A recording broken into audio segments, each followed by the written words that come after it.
Thanks for joining us. I'm Nancy Furness, and this is We've Got Issues. We're filming today at Coquitlam City Centre Library, and we'd like to thank the library for providing a venue for us to carry out our interviews. I'd also like to acknowledge that we are on the traditional, ancestral, and unceded lands of Coquitlam First Nation. So we thank the Coquitlam people who continue to live on these lands and to protect the lands and the waters and all that lies above and below. So today we're joined by Ben Perry, and Ben Perry is a well-known community activist. So thanks for joining us today, Ben. You're welcome. So Ben, you've recently been involved in helping to organize a group, TriCities Food Not Bombs, and to provide food to the unhoused population at 3020 Gordon Avenue, which is next to the low barrier shelter at 3030 Gordon. Can you tell us a little bit about who this group is and what inspired you to take action? Well, I think I'd known about this group for, it's sort of a movement that's been around for several decades. And the idea is that, we're not feeding and caring for everybody, but there's like a lot of food that we're wasting. So one of the big features of it is is to divert food that would otherwise be wasted into feeding people that need it. And at the same time, providing a venue for a better politics, a better social kind of movement. Mm-hmm. And this group started, are we talking about how it started and where it came from locally? Yeah, the local group. What inspired you to kind of start working with the Food Not Bombs idea? So we were the climate group that I'm a part of. We had a cinema event. We have a cinema series at the library, and one of them was about our food system. I can't remember the name of the film, but we wanted to invite some community groups that would be having something to say about the food system. Right. And there is a Vancouver Food Not Bombs, so we invited a representative from there, and he came and talked about it. And there was some interest in our group. And then I was interfacing with some the TriCities for Palestine group. Right. And they had been feeding people, and they have told me many times that a big part of Middle Eastern culture is feeding. Food and feeding each other. And feeding people, yeah. Yes. Just feeding people who need to be fed. So I started talking to them about it, and then this issue came up about respect for the homelessness. There's a lot on social media about it right now. People are saying differing views, like we need to take care of the homeless versus we need to move them along and not have them here. Mm-hmm. I think that's a lot of talk, and action's more important. So I thought maybe it's time to start the Food Not Bombs. Yeah, it seems that it is a topic that's on a lot of people's minds lately, and there is a lot of chatter on social media, both positive and negative. It's a little bit one of those divisive topics once again. Recently, a Port Coquitlam City Councillor had said that 3030 Gordon was a government-funded crack house. Can you tell us, based on your experience, is that an accurate statement, or what are your thoughts on that? I don't the idea that it's like a crack house or a source of a problem. I think that's the most important part. Is some people view the shelter, which is a partly low barrier shelter. Right. Not everybody who lives there uses drugs. And I think the idea was that if that facility wasn't there, that we wouldn't have a problem. Yeah, and that's just not true. It's interesting. We've only just started going out and trying this to feed the people who are living at 3020 Gordon. But I've already met some people who went to the same high school as me.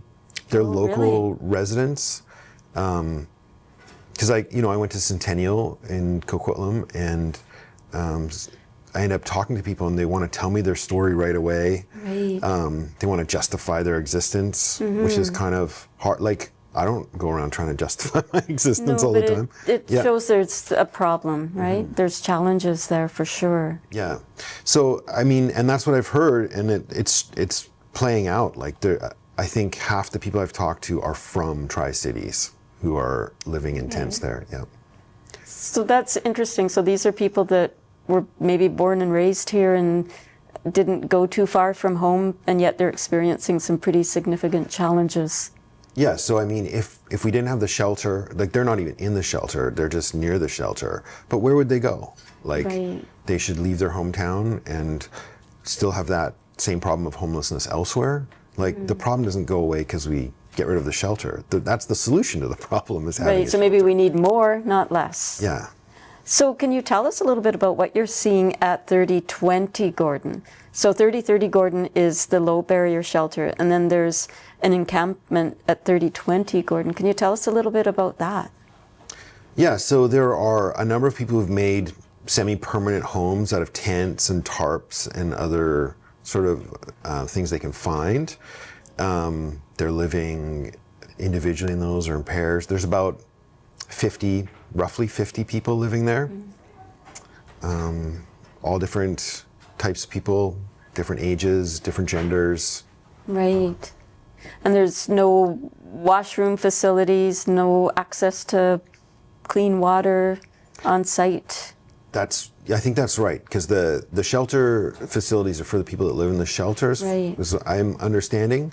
So they're doing their best with just sort of camping in the city. And I think now, thankfully, the cold weather shelters have just opened yesterday, so we will hopefully see some of those folks move into the shelter, at least for the night, and then back out again during the day, of course. Yeah, that's what I've heard. I don't understand the process. I do know one of the problems is that they have tents and possessions, and Right. I'm not sure what happens to those when they leave. When we're feeding people, some of them don't even want to leave their tent to walk 20 yards to get a sandwich from us, Right. because they don't want to leave their possessions unattended. Yeah, so that does present a big challenge. You can't take your possessions with you. You choose to stay in your cold, wet tent. Right. So, yeah, so definitely there are a lot of challenges there. You had mentioned that there were people that you went to school with. Can you share some of the ways that people have been telling you that they became unhoused, without, of course, revealing any personal details? I mean, it's really interesting that people will start just telling you their whole life story when you go out and with goodwill and offering food. I'm not trying to find out people's stories. I don't mean to pry. They just want to tell me, like, that maybe their past involved a family that fell apart under hard times economically, didn't finish high school. People have disclosed to me that they can't read and write, that they're trying to get a job, you know. So it's not just people that don't want to work that are there. No.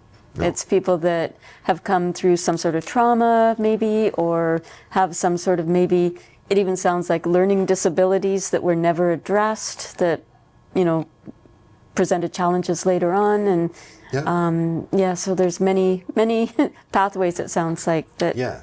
And you talk about trauma, history of abuse, different kinds of abuse people have talked about. Well, and they're saying too that a large portion of folks that are actually using drugs and getting caught in the toxic drug crisis are construction workers who faced injuries, and now they're medicating that way. So I'm sure everybody has their own individual story, right? Now you've been going with this group and providing some food.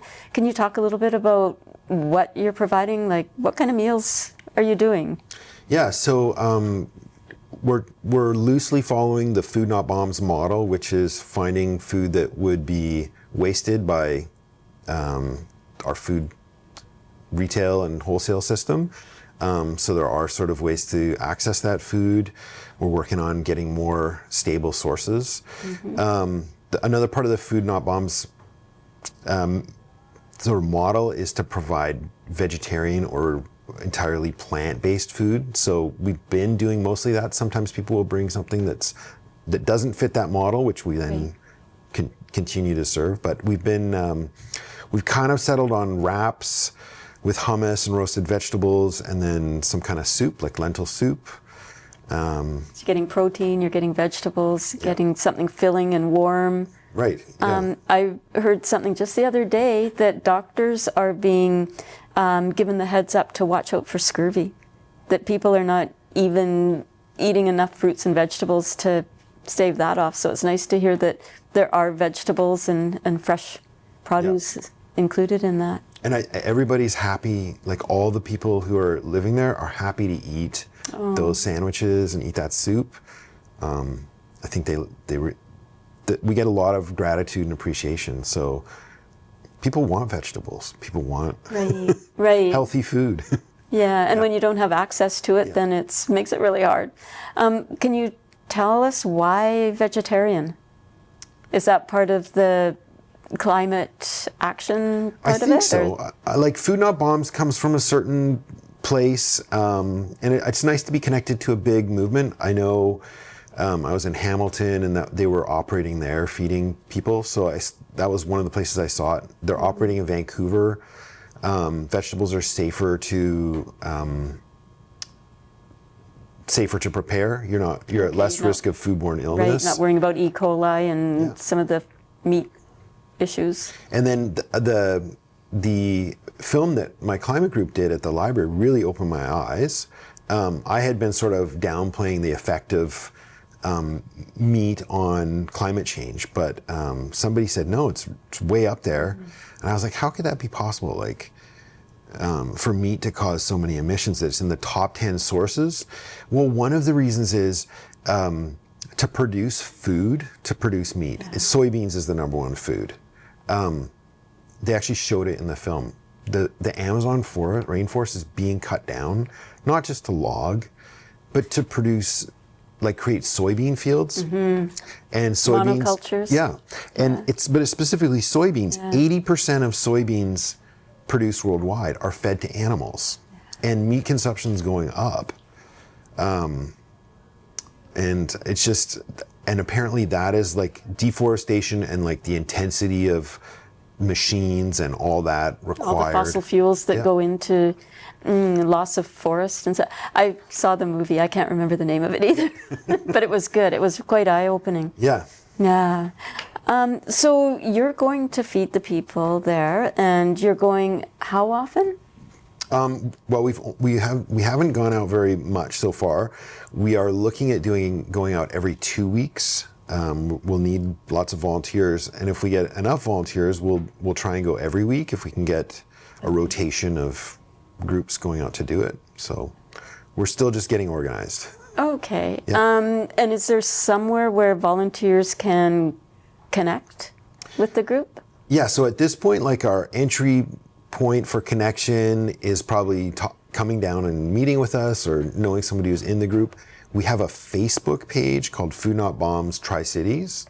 So you can look us up, join the page, private message, and someone who's an administrator will get the message and respond to you. I also have, there's some other ways, like we're working on getting an email and a sign-up form. Yeah. So. It's early days, right? Yes. And sorry to catch you so early, Yeah. But it's just that there seems to be a huge amount of interest and some momentum in this, so it's nice to sort of keep it on the radar. People are interested. So I guess, there's a few different groups going out. There's the uplifting group, there's a small Christian organization called Soul Saves, I think, going out as well and feeding at different times. Is there a plan to connect up with these groups at some point, and maybe just to kind of make sure that there's no gaps? Because I know one group goes out during the week and not on the weekends. You're going out on the weekends. So are you going to try and connect up and make sure that maybe somebody goes every day?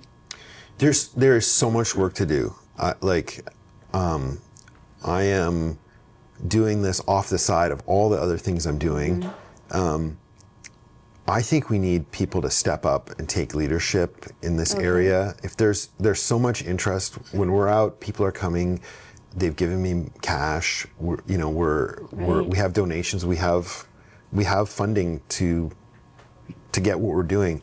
But if that's a measurement of the public sentiment of support, if we could organize that money, you know, maybe we can do something. Maybe we can provide more shelter, not just food, but shelter. I'd love to see somebody step up, you know, a local activist or politician, and start bringing people together. You know, maybe I'll do it, but we'll see. There's so many things I'm trying to do right now. I know. But if I think there's room for leadership in this area in solving the homelessness problem. So there's an in Tri-Cities. opportunity here for people to step up and really make a difference. And you'll be there as a support, and the group is there, Yeah. and already there's a nice established group, people who really care and compassionate and very passionate about making good, healthy food and bringing it out there. So now people know how they can get in touch with you, and hopefully we can see something move forward. And Yeah. I just want to thank you so much for all the work that you've done. And I know it's hard to say no, right? Well, thank you. I know you came out with us last time, and it's great to keep working on getting people organized. Yeah. No, it was an honor to be there, because there's a lot of good people working on that. So thank you so much for coming in and talking to us this afternoon. Thank you, Nancy. Thanks for joining us. This is We've Got Issues, and we've been speaking with Ben Perry, who is with the Tri-Cities Food Not Bombs group.